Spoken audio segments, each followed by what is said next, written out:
Hello friend, नमस्कार। GKGS video में आप सभी का स्वागत है। सभी कैसे हैं? आज हम टॉपिक लाए हैं भारत के राष्ट्र प्रतीक एवं चिन्ह।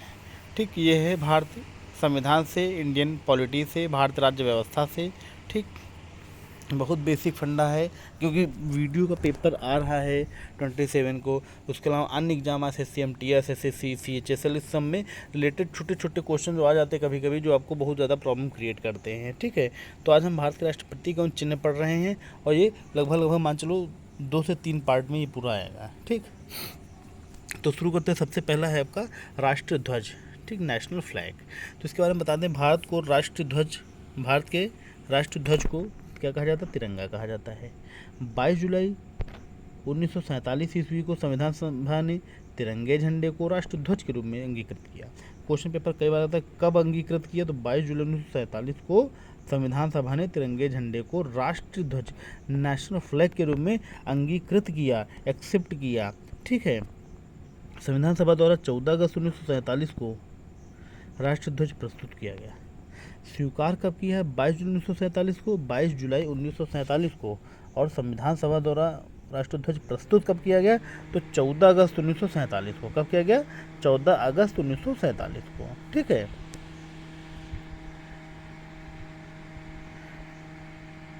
उसके अलावा श्रीमती सरोजिनी नायडू जी की अनुपस्थिति में हंसा मेहता ने राष्ट्रीय झंडा संविधान सभा को भेंट किया था। सरोजिनी नायडू की अनुपस्थिति में हंसा मेहता, बहुत इंपॉर्टेंट पॉइंट है, हंसा मेहता ने राष्ट्रीय झंडा संविधान सभा को भेंट किया था। किसने किया था? हंसा मेहता ने किया था। किसके अनुपस्थिति में? सरोजिनी नायडू की अनुपस्थिति में। ठीक, नेक्स्ट पॉइंट है, वर्तमान राष्ट्रीय ध्वज का प्रथम डिजाइन यूरोप में सक्रिय भारतीय क्रांतिकारी मैडम भीकाजी कामा ने तैयार किया था। बहुत इंपॉर्टेंट पॉइंट है कि हमारा जो नेशनल फ्लैग है, इसका फर्स्ट डिजाइन किसने प्रिपेयर किया, किसने तैयार किया? तो यूरोप में सक्रिय भारतीय क्रांतिकारी मैडम भीकाजी कामा ने तैयार किया था। ठीक, उसके अलावा नेक्स्ट पॉइंट है, श्याम लाल ने झंडा गीत की रचना की थी। झंडा गीत बनाया गया था जिसकी रचना किसने की थी? श्याम लाल ने की थी। ठीक है, नेक्स्ट पॉइंट है, हमारे राष्ट्रीय तिरंगे का इतिहास 1929 ईस्वी से प्रारंभ होता है, जब 3 दिसंबर 1929 को रावी नदी के तट पर जवाहरलाल नेहरू ने इसे फहराया था। तो इतिहास में 1929 में सबसे पहली बार झंडे को फहराने का काम जवाहरलाल नेहरू ने किया था। वो कहाँ किया था? रावी नदी के तट पर किया था। किस नदी के तट पे क्वेश्चन पूछा जाएगा? रावी नदी के तट पे। ठीक, उसके बाद है, नेहरू द्वारा रावी नदी तट पर फहराए गए झंडे एवं वर्तमान झंडे में अंतर सिर्फ इतना है कि झंडे के बीच में चरखे की जगह अशोक चक्र आ गया है। ठीक, मतलब पहले जब नेहरू जी ने सबसे पहली बार झंडा फहराया था तो उसके बीच में चक्र था, माफ़ करना, चरखा था। ठीक है, अब क्या है? अब उसकी जगह पे अशोक चक्र आ गया है, बस इतना अंतर और कुछ नहीं।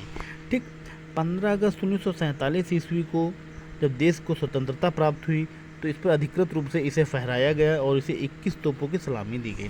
परीक्षा में बहुत बार पूछा जाता है कि सबसे पहली बार जब देश हमारा आज़ाद हुआ था और भारत का झंडा फहराया गया था, ठीक, तो इसे 21 तोपों की सलामी दी गई थी। ठीक, उसके अलावा ध्वज का प्रयोग एवं प्रदर्शन ध्वज संहिता द्वारा नियमित होता है। आप ध्वज का प्रयोग या प्रदर्शन तभी कर सकते हैं, मतलब एक इसका भी कानून है, ध्वज संहिता है। ठीक, उसका एक आधार है, ये नहीं कि उसका कानून है, कि ये नहीं कि जैसे मन हो वैसे उसका उपयोग करें। ठीक, नेक्स्ट पॉइंट है, राष्ट्र ध्वज का आकार आयताकार है। कैसा है? रेक्टेंगुलर है, आयताकार है। इसकी लंबाई और चौड़ाई का अनुपात 3:2 है। क्या है? 3:2, 3:2 है। राष्ट्र ध्वज के केंद्र में सफ़ेद पट्टी के भीतर 24 तीलियों वाला एक अशोक चक्र अंकित है। 24 तीलियों वाला एक अशोक चक्र अंकित है। कहाँ पे? नेशनल फ्लैग में, हमारे इंडियन नेशनल फ्लैग में 24 तीलियों वाला नीले कलर का एक अशोक चक्र अंकित है। ठीक, हमारे राष्ट्र ध्वज में 3 रंग है। केसरिया सबसे ऊपर है, श्वेत मध्य में है और हरा सबसे नीचे है। केसरिया रंग आत्मनियंत्रण एवं शक्ति का प्रतीक है। श्वेत रंग शांति एवं सत्य का प्रतीक है और हरा रंग समृद्धि एवं हरियाली का प्रतीक है। किसका? समृद्धि एवं हरियाली का प्रतीक है। ठीक, हरा रंग समृद्धि एवं हरियाली का प्रतीक है। चक्र धर्म, गतिशीलता एवं प्रगति का प्रतीक है। चक्र जो बना है, ठीक, नीले कलर का, तो वो 3 चीज़ों का, धर्म का, गतिशीलता और प्रगति का प्रतीक माना जाता है। राष्ट्रध्वज के अंदर अंकित धर्मचक्र की 24 तीलियां दिन के 24 घंटे को दर्शाती हैं। 24 तीलियां क्या दर्शाती हैं? दिन के 24 घंटे। क्या साल के दिन के 24 घंटे आप मेहनत करते रहें, कर्म करते रहें। ठीक। नेक्स्ट है, ध्वज संहिता के अनुसार झंडारोहण करने वाले व्यक्ति को राष्ट्रध्वज से 3 कदम की दूरी पर खड़ा होना चाहिए। जो भी व्यक्ति अगर झंडारोहण करता है तो राष्ट्रध्वज से कम 3 कदम की दूरी पर उसे खड़ा होना चाहिए। ठीक। राष्ट्र शोक के समय राष्ट्रध्वज को आधा झुका दिया जाता है। यदि हमारे देश का राष्ट्र शोक है, कोई बड़ा व्यक्ति या व्यक्तित्व या हमारे देश का रत्न अगर ख़त्म होता है, फेमस व्यक्ति वो होता है, तो उस दिन राष्ट्रध्वज आधा झुका दिया जाता है। ठीक। नेक्स्ट, संपूर्ण देश में राष्ट्रपति, उपराष्ट्रपति एवं प्रधानमंत्री की मृत्यु होने पर राष्ट्रध्वज झुका दिया जाता है। पूरे देश में अगर राष्ट्रपति, उपराष्ट्रपति या प्रधानमंत्री की मृत्यु होती है तो राष्ट्रध्वज को झुका दिया जाता है। राष्ट्रध्वज राष्ट्रपति एवं प्रधानमंत्री की मृत्यु पर 12 दिनों तक झुका रहता है तथा आकाशवाणी एवं दूरदर्शन में शुभ गुणों को प्रसार किया जाता है। ठीक है, क्या शुभ गुणों को प्रसारण किया जाता है, तो 12 दिन तक झुका रहता है अगर भारत के प्रधानमंत्री या राष्ट्रपति की मृत्यु होती है। ठीक। राष्ट्रध्वज 7 दिनों तक जब झुकाया जाता है जब पूर्व राष्ट्रपति, उपराष्ट्रपति या प्रधानमंत्री का निधन होता है। मतलब पूर्व, तब 7 दिनों तक झुकाया जाता है। ठीक। राष्ट्रध्वज उच्चतम न्यायालय के मुख्य न्यायाधीश तथा लोकसभा अध्यक्ष के निधन पर दिल्ली में झुका दिया जाता है। यदि मुख्य न्यायाधीश, चीफ जस्टिस ऑफ इंडिया और लोकसभा अध्यक्ष का निधन होता है तो दिल्ली में झंडा झुका दिया जाता है। दिल्ली एवं संबंधित राज्य की राजधानी में केंद्रीय मंत्री की मृत्यु पर राष्ट्रध्वज झुका दिया जाता है। दिल्ली या किसी भी राज्य के केंद्रीय मंत्री की मृत्यु होती है तो नेशनल ध्वज झुका दिया जाता है। ठीक। नेक्स्ट है, संबंधित राज्यों में मुख्यमंत्री के, राज्यपाल की मृत्यु होने पर राष्ट्रध्वज झुकाया जाता है। ठीक। मुख्यमंत्री के राज्य या राज्यपाल की मृत्यु होने पर। ठीक। नेक्स्ट है, भारतीय संसद, राष्ट्रपति भवन तथा सर्वोच्च न्यायालय आदि के स्मारकों के ऊपर स्थायी रूप से वर्ष भर राष्ट्रध्वज फहराने की व्यवस्था की गई है। हालांकि इंडियन पार्लियामेंट, प्रेसिडेंट भवन और सर्वोच्च न्यायालय यहाँ और आदि कई स्मारकों पे वर्ष भर राष्ट्रध्वज फहराया जा सकता है, फहराने की व्यवस्था की गई, फहराया जाएगा। ठीक। अगला टॉपिक आता है राष्ट्र चिन्ह, नेशनल सिंबल। तो वाराणसी के समीप सारनाथ में स्थित अशोक के सिंह स्तंभ के शीर्ष पर मौजूद आकृति भारत का राष्ट्र चिन्ह है। ठीक। वाराणसी के समीप सारनाथ में स्थित अशोक के सिंह स्तंभ के शीर्ष पर मौजूद आकृति भारत का राष्ट्र चिन्ह है। भारत सरकार द्वारा इसे 26 जून 1950 को अंगीकृत किया गया। कब किया गया? 26 जून 1950 को अंगीकृत किया गया। मूल आकृति कुछ इस प्रकार है कि 4 सिंह एक दूसरे की ओर पीठ करके खड़े हैं। कैसे? 4 सिंह एक दूसरे की ओर पीठ करके खड़े हुए हैं। ठीक। 4 सिंह कुछ इस तरह बैठे हैं कि जिनमें से 3 ही एक तरफ से देखने पर दिखाई देते हैं। 3 ही एक तरफ में, चौथा जो है पीछे की ओर है तो चौथा नहीं दिखाई देता है। ठीक। अगला टॉपिक है, सिंहों के नीचे घंटे के आकार वाला पदम पर अंकित एक चित्र वल्लरी में एक हाथी, एक दौड़ते हुए घोड़े और एक सांड व एक सिंह की उभरी हुई आकृति अंकित है। ठीक। ये देखो, सब चीज़ें जो पेपर में पूछ ली जाती कभी कभी, जो कन्फ्यूज़न क्रिएट कर जाती हैं। ठीक है, तो इन सब चीज़ों को बहुत ध्यान से पढ़ना है, बहुत ध्यान से समझना है ना। और चित्र वल्लरी के मध्य धर्मचक्र अंकित है। ठीक। चित्र वल्लरी के मध्य क्या एक धर्मचक्र अंकित है। ठीक। संपूर्ण सिंह स्तंभ एक ही पत्थर को काटकर बनाया गया है। ये जान जाए, संपूर्ण जो सिंह स्तंभ बनाया जाता है एक ही पत्थर को काटकर बनाया जाता है, इसमें जॉइंट नहीं किए जाते हैं। ठीक। नेक्स्ट पॉइंट है, छठा है, नीचे फलक में देवनागरी लिपि में सत्यमेव जयते उत्कीर्ण है। ठीक। जो सबसे नीचे फलक है, सबसे लास्ट में उसके नीचे ही उसमें क्या लिखा है? सत्यमेव जयते। ठीक। सत्यमेव जयते को भारत का राष्ट्र वाक्य घोषित किया गया है। सत्यमेव जयते को भारत का राष्ट्र वाक्य घोषित किया गया है, जिसका अर्थ है सत्य की हमेशा विजय होगी। जिसका अर्थ है सत्य की हमेशा विजय होगी। सत्यमेव जयते मुंडकोपनिषद से लिया गया है। परीक्षा में कई बार पूछा गया है, हाँ मैक्सिमम एग्जाम में पूछा गया है कि मुंडकोपनिषद से सत्यमेव जयते लिया गया है या सत्यमेव जयते कहाँ से लिया गया है? तो मुंडकोपनिषद से लिया गया है। ठीक। तीसरा पार्ट आपका जाता है राष्ट्रगान। तो राष्ट्रगान के रूप में जन गण मन के रूप में स्वीकृत किया गया। रविन्द्रनाथ टैगोर ने 1911 ईस्वी में इस गीत की रचना की। रविन्द्रनाथ टैगोर ने 1911 में इसकी रचना की। कांग्रेस के कलकत्ता अधिवेशन में सर्वप्रथम 27 दिसंबर 1911 को इसे गाया गया। कलकत्ता के अधिवेशन में सबसे पहले 27 दिसंबर 1911 को इसे गाया गया। तत्वबोधिनी समान नामक पत्रिका में फरवरी 1912 ईस्वी में यह गीत भारत भाग्य विधाता शीर्षक के तहत प्रकाशित किया गया। 1912 में यह गीत भारत भाग्य विधाता शीर्षक के तहत प्रकाशित हुआ। ठीक,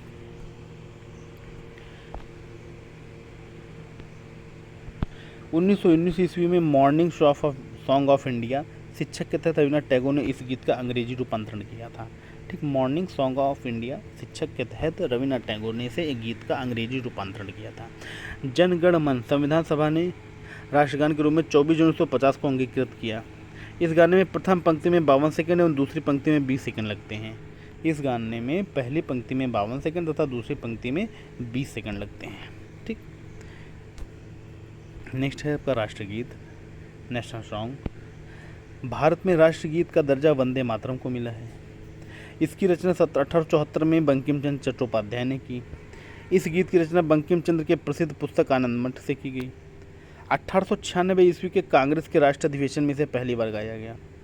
इस गीत में कुल 5 पदों में प्रथम पद को ही राष्ट्रगीत के रूप में अंगीकृत किया गया। राष्ट्रगीत गाने में 1 मिनट 5 सेकंड का समय लगता है। इस गीत को सर्वप्रथम स्थापित करने का श्रेय यदुनाथ भट्टाचार्य को प्राप्त है। किसको? यदुनाथ भट्टाचार्य को प्राप्त है। ठीक, नेक्स्ट, राष्ट्रगीत को बैंड पर बजाने की धुन मास्टर कृष्णराव द्वारा 1949 ईस्वी में तैयार की गई। मतलब राष्ट्रगीत को बैंड पर बजाने की जो धुन थी वो मास्टर कृष्णराव द्वारा 1949 ईस्वी में तैयार की गई थी। मास्टर कृष्णराव के निर्देशन में मास्टर गणपत सिंह ने इसे पहली बार बजाया था। मास्टर क्वेश्चन आ जाएगा कि नेशनल जो हमारा सॉन्ग है सबसे पहले किसने गाया था, तो मास्टर गणपत सिंह ने गाया था। ठीक, और कौन निर्देशित किया था, तो मास्टर कृष्णराव जी ने। ठीक, वर्तमान में यह गीत राग सारंग में स्वरबद्ध धुन में गाया जाता है, परंतु इस धुन को पन्नालाल घोष ने तैयार किया था। वर्तमान में दूरदर्शन एवं आकाशवाणी अपने दैनिक कार्यक्रम का आरंभ राष्ट्रगीत से ही करते हैं। जो हमारा आकाशवाणी दूरदर्शन है ये स्टार्टअप राष्ट्रगीत से ही करते हैं। ठीक, नेक्स्ट है राष्ट्र पंचांग। राष्ट्र पंचांग भारत का राष्ट्र पंचांग शक संवत पर आधारित है। किस पे? शक संवत पर आधारित है। बहुत बार पेपर में पूछा जा चुका। इंडिया का नेशनल जो पंचांग है वो किस पर आधारित है, तो शक संवत पर। ठीक, ग्रेगोरियन कैलेंडर का आधार भी शक संवत ही है। ग्रेगोरियन कैलेंडर क्या मतलब होता है, जो हम लोग यूज करते घरों में लगाते हैं ठाकुर प्रसाद का, वो ग्रेगोरियन कैलेंडर है और ये भी शक संवत से ही मिल सकता है। ठीक, 78 ईस्वी में प्रारंभ में शक संवत का पहला महीना चैत्र है एवं सामान्यतः वर्ष 365 दिन का होता है। भारत सरकार द्वारा इसे 22 मार्च 1957 को अपनाया गया। ठीक, राष्ट्र पंचांग को 22 मार्च 1957 को अपनाया गया। ठीक, नेक्स्ट है राष्ट्र पक्षी। भारतीय मोर पामो क्रिस्तातुस भारत का राष्ट्र पक्षी एक रंगीन हंस के आकार का पक्षी, पंखे आकृति की पंखों की कलगी, आँख के नीचे सफ़ेद धब्बा और लंबी पतली गर्दन थी। इस प्रजाति का नर मादा से अधिक रंगीन होता है, जिसका चमकीला नीला सोना और गर्दन होती है और अति मनमोहक कान से हरा 200 लंबे पंखों का गुच्छा होता है। कान से हरा 200 लंबे पंखों का गुच्छा होता है इस पर, मोर पे। ठीक, उसके बाद कहा जाता है मादा भूरे रंग की होती है और नर थोड़ा छोटा और उनमें पंखों का गुच्छा नहीं होता है। नर का दरबारी नाच पंखों में घुमाना और पंखों को संवारना सुंदर दृश्य होता है। ठीक, मतलब पूछा तो उनका काम क्या है, तो मादा जो भूरे रंग की होती हैं नर से थोड़ा छोटा होती हैं, नर से थोड़ा छोटा और इसमें पंखों का गुच्छा नहीं होता है। नर का दरबारी नाच पंखों में घुमाना और पंखों को संवारना सुंदर दृश्य होता है। तो ये पार्ट 1 है बेटा। ठीक, पार्ट 1 है वीडियो, इसकी भी पार्ट और आएंगी। ये पार्ट 1 है जिसमें मैंने खास और इम्पोर्टेंट पॉइंट जो मैंने बताए हैं वो भारत के प्रतीक चिन्ह और संकेत थे। ठीक, इन सब चीज़ों की जागरूकता हम सभी को पहचाननी चाहिए और लोगों तक पहुंचानी चाहिए कि हमारे देश सर्वोपरि सर्वप्रथम है। ठीक, तो बेटा आप सभी को वीडियो जैसी भी लगी हो लाइक कमेंट और शेयर जरूर करते तथा हमारे चैनल जी के जिस वीडियो को सब्सक्राइब करना ना भूलें। ओके फ्रेंड्स, आप सभी मस्त रहें, व्यस्त रहें और खूब मेहनत करते रहें। ज़िंदगी की ऊंची जो तुम्हारे लक्ष्य हैं उनको प्राप्त करें और वो भी सिर्फ अपने मेहनत व बलबूते पे। ओके फ्रेंड्स, आप सभी को बहुत बहुत धन्यवाद, बहुत बहुत नमस्कार। आप सभी को गुड नाइट, ओके बाय। और आप सभी से ये भी मैं गुजारिश करना चाहता हूँ कि मेहनत हमेशा शुरुआत से की जाती है, सुबह से की जाती है। एक नया सवेरा, डेली हमारा नया सवेरा होता है। अगर आप जिस दिन तैयारी करेंगे, उस दिन जिस दिन से अपना काम शुरू करेंगे, उस दिन गुड मॉर्निंग भी हो जाएगी, और जिस दिन बंद कर देंगे उस दिन गुड नाइट हो जाएगी। अब आप दोपहर से बंद कर रहे हैं, कब नहीं पढ़ाई करेंगे तो गुड नाइट आपका हो गया। ठीक, आप तैयारी कर रहे हैं, सुबह 4 बजे से आप तैयारी कर रहे हैं। ठीक, तो आप सभी को बहुत बहुत सुबह का नमस्कार, good morning all of you. जम के मेहनत करो और वीडियो का एग्ज़ाम अच्छे से निकाल के आओ। और साथ ही साथ ये सब क्वेश्चन SSC MTS और SSC सीजीएल के लिए भी बेनिफिशियल हैं। और साथ ही साथ यूपी पुलिस का जो भी फॉर्म आ रहा है, यूपी पुलिस में भी इतने ही स्टैंडर्ड का सब क्वेश्चन लगभग पूछे जाते हैं। ओके फ्रेंड, नमस्कार, धन्यवाद, ओके बाय।